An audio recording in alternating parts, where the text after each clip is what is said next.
Welcome structure and function of centrosome. আমরা পড়ব structure and function of centrosome. Centrosome কি বলছে? প্রাণীকোষের সাইটোপ্লাজমের নিউক্লিয়াসের কাছে অবস্থিত তারকার মতো যে কোষীয় অঙ্গাণু আমরা এরকম দেখতে পাই, তারকার মতো কোষীয় অঙ্গাণু প্রাণীকোষের বিভাজনের সময় বেমতন্তু গঠনে সাহায্য করে, তাকে আমরা সেন্ট্রোজোম বলি।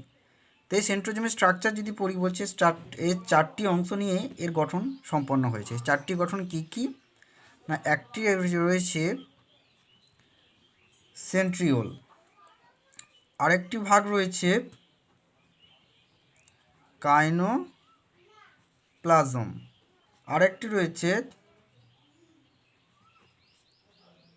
সেন্ট্রোস্ফিয়ার, আরেকটি গঠন রয়েছে অ্যাস্ট্রাল রে।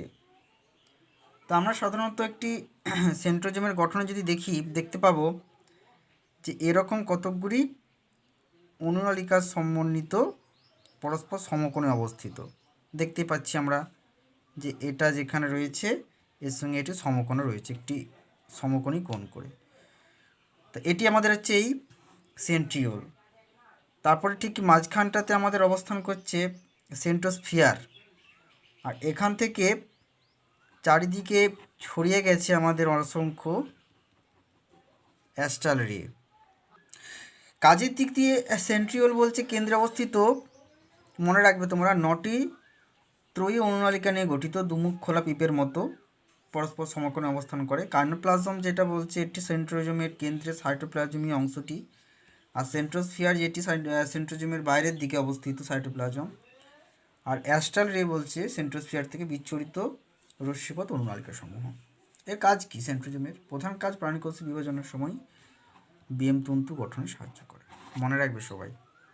এবারে পরীক্ষায় যেটা প্রধানত আসে, এটা হয়তো 2 নম্বরের ভাগগুলো আসতে পারে, মেন যেটা আসে এইটা নিয়ে আমাদের কোশ্চেন আসে কি না, সেন্ট্রিওল। তো এই সেন্ট্রিওলটা নিয়ে আমাদের পরীক্ষায় কোশ্চেন দেবে যে write the structure and function of centriole. তাহলে আমরা এখন পড়ব সেন্ট্রিওল। সেন্ট্রিওল সম্পর্কে আমরা পড়ব এখন। বলছে প্রাণীকোষের নিউক্লিয়াসের কাছে এই দুমুখ খোলা পিপের মতো 9টি ত্রয়ী অনুনালিকা নিয়ে গঠিত দণ্ডাকার যে অঙ্গাণু, পাশাপাশি কেমন না দেখো সমকোণে অবস্থান করছে।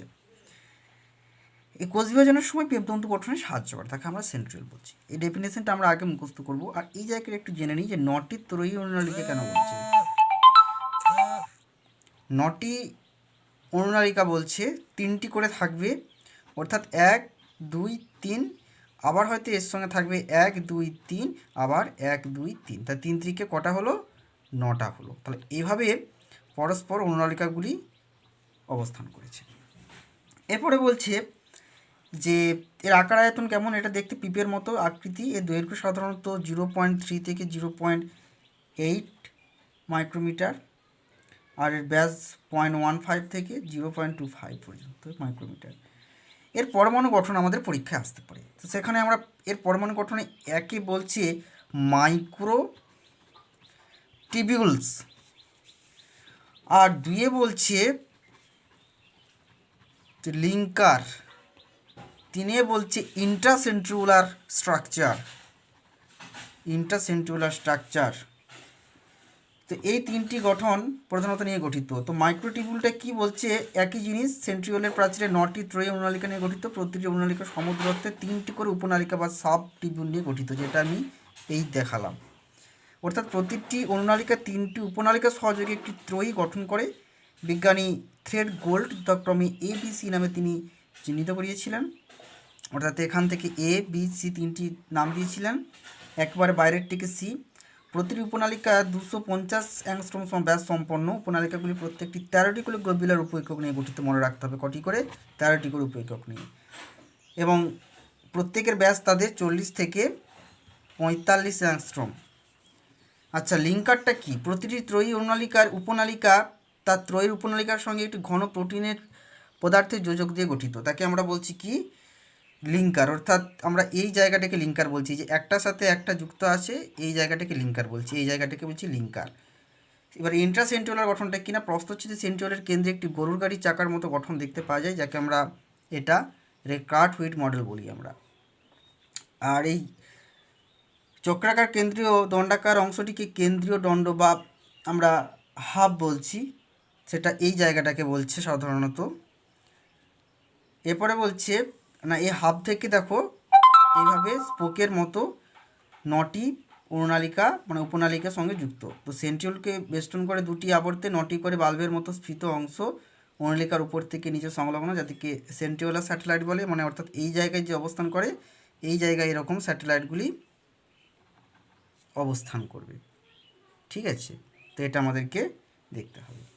এরপরে এর রাসায়নিক উপাদান সংক্ষেপে একটু দেখব আমরা, যে রাসায়নিক উপাদান কী কী রয়েছে। বলছে এর প্রধান রাসায়নিক উপাদান হচ্ছে যে প্রোটিন, লিপিড, এছাড়া এর মধ্যে এটিপি থাকে আর এর মধ্যে ডিএনএ থাকে, এই 4টি। সংক্ষেপে আমরা এর ফাংশান দেখে নেব। দেখো সংক্ষেপে আমরা এর ফাংশানটা একটু পড়ে নেব। বলছি যে প্রাণীকোষ বিভাজনের সময় এরা বিএম তন্তু গঠন করে। 1, 2 লিখবে তোমরা। কোষ বিভাজনের শেষের দিকে ক্রোমোজোমীয় প্রান্তিক গমন, ক্রোমোজোমগুলো যেমন থাকে, এই ক্রোমোজোমগুলো কী হয়, প্রান্তীয় গমন, দুদিকে যে চলে যাবে, প্রান্তীয় গমনে সাহায্য করে। অর্থাৎ সিলিয়া এবং নেক্সট টপিক 3 নম্বরে বলছে যে সিলিয়া ফ্ল্যাজেলাযুক্ত কোষে সিলিয়া ও ফ্ল্যাজেলা সৃষ্টিতে সাহায্য করে। এটি খুব গুরুত্বপূর্ণ একটি কোশ্চেন, তোমরা ইংলিশ নোটটায় দেখতে পাবে সিলিয়া ফ্ল্যাজেলা কী করে তৈরি করে। আর 4 আরেকটা লিখবে তোমরা, যে আমাদের যে একটা শুক্রাণু আছে, এই শুক্রাণুর লেজ পুচ্ছ গঠনে সাহায্য করে, যেটা কিছুটা সিলিয়া ফ্ল্যাজেলার মতনই কাজ করে থাকে। এরপর আমরা লাস্টে একটু দেখে নেব শুধু ডিফারেন্স বিটুইন সেন্ট্রিওল এবং সেন্ট্রোমিয়ার, এই দুটি একটু পড়ে নেবো আমরা। তাহলে মোটামুটি আমাদের structure and function of centrosome সম্পর্কে আমরা কিছুটা পড়তে পারলাম। ওকে, থ্যাংক ইউ। আমরা দেখতে পাচ্ছি এখানে যে দুটি সেন্ট্রিওল পরস্পরের সাথে সমকোণে কীভাবে অবস্থান করেছে সেন্ট্রোজোমের মধ্যে। তো এখন এর যে অনুনালিকা নিয়ে কথা বলছিলাম, ত্রয়ী অনুনালিকা, দেখো লক্ষ্য করে তোমরা দেখতে পাবে যে কালার ওয়াইজ এই 3টে করে 3 3 9টা, আবার তার পাশে 9টা, তার পাশে 9টা, এভাবে সাজানো থাকে উপনালিকা সহ।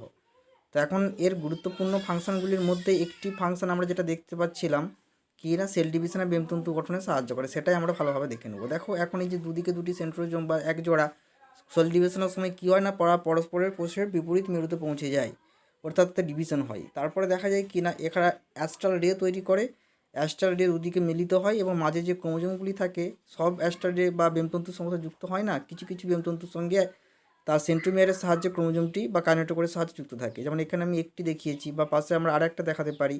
এরপর যখন সেল ডিভিশন হয়, তখন যে এই ক্রোমোজোমগুলোর সঙ্গে সেন্ট্রিওল সাহায্যে ক্রোমোজোম যুক্ত থাকে, ওই তন্তুগুলোকে আমরা বেমতন্তু না বলে সেই সময়ের জন্য আমরা ক্রোমোজোমাল তন্তু বলবো।